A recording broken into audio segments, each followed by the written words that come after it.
तो स्वागत है तुम सभी का आज की वीडियो में। और आज की वीडियो में हम काइजू नंबर 8 की मांगा चैप्टर 100 को देखने वाले हैं। तो चैप्टर की शुरुआत में जब कफ्का को मीना आशिरो को बचाने जाना होता है, लेकिन उसके रास्ते में कई सारे जाइंट काइजू उसका रास्ता रोक रहे होते हैं। और अभी कफ्का इसी दुविधा में होता है कि आखिर वो यहाँ से मीना आशिरो को बचाने कैसे जाएगा कि तभी अचानक से इचिकावा उसकी मदद करने के लिए वहाँ पे पहुंच जाता है, जिसको देखकर कफ्का काफी ज्यादा हैरान भी होता है कि तभी एक जाइंट काइजू इचिकावा के पीछे से उसके ऊपर हमला करने वाला होता है कि तभी कफ्का इचिकावा को पीछे देखने के लिए कहता है, मगर इचिकावा ये बोल कि तुम्हें हिलने के लिए किसने कहा, उस जाइंट काइजू पर लगातार हमला करना शुरू कर देता है और उस जाइंट काइजू को वहीं पर खत्म कर देता है। और यहाँ पर इचिकावा इतने खतरनाक तरीके से इसीलिए लड़ पा रहा है क्योंकि उसने काइजू नंबर 6 का सूट पहना है, जिससे कि उसकी पावर बहुत ज्यादा इनहेंस हो चुकी है। और जिसको देख के कफ्का भी हैरान है और कफ्का इचिकावा की पावर को देख के कहता भी कि उसने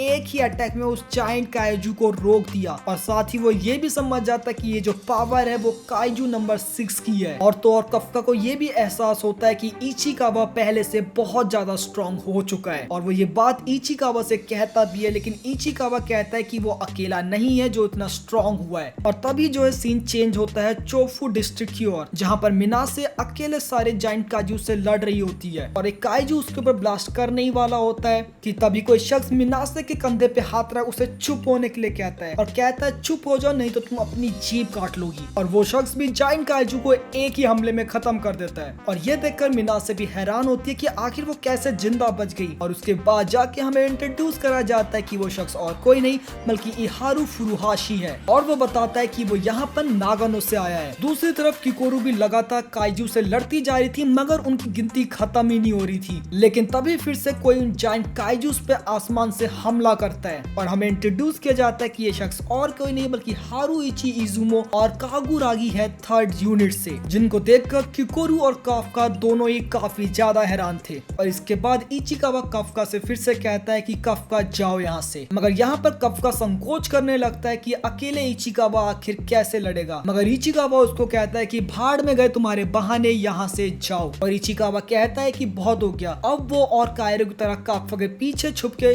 काफ्का को अकेले सारा बर्डन उसके ऊपर उठाने नहीं देगा। अब वो जो है रास्ता लीड करेगा ताकि काफ्का जो है वो कमांडर आशिरो तक पहुंच जाए। और तभी काफ्का को किकोरू की बात याद आती है जो उसने काफ्का से कही थी कि इचिकावा भी हमारी तरह एक सोल्जर है। और यहाँ पर जाकर काफ्का को फाइनली रियलाइज होता है कि इचिकावा सही कह रहा है, क्योंकि काफ्का जो है वो फिर से एक बार सारी फाइट अकेले लड़ने की कोशिश कर रहा होता है, जबकि काफ्का के हर फाइट हर कदम में इचिकावा ने उसकी मदद की है। और काफी ज्यादा दिमाग पर जोर देने के बाद काफ्का कहता है कि उसे समझ में आ गया और वो इचिकावा से कहता है कि यहाँ पर चीजों का ध्यान रखना पार्टनर। और ये बात सुनकर इचिकावा भी कुछ पल के लिए हैरान हो जाता है और फिर फाइनली कहता है कि मैं कब से तुम्हें यही बात समझाने की कोशिश कर रहा हूँ। और उसके बाद काफ्का कहता है कि उसे डरने की कोई भी जरूरत नहीं है क्योंकि उसके पास दोस्त है जिन पे वो भरोसा कर सकता है। और यहीं पर काइजू नंबर 8 का चैप्टर 100 जो है समाप्त हो जाता है। तो आज के लिए वीडियो बस इतना ही। अगर वीडियो पसंद है लाइक कर देना, चैनल में नए तो सब्सक्राइब जरूर करना। That's all for today, bye.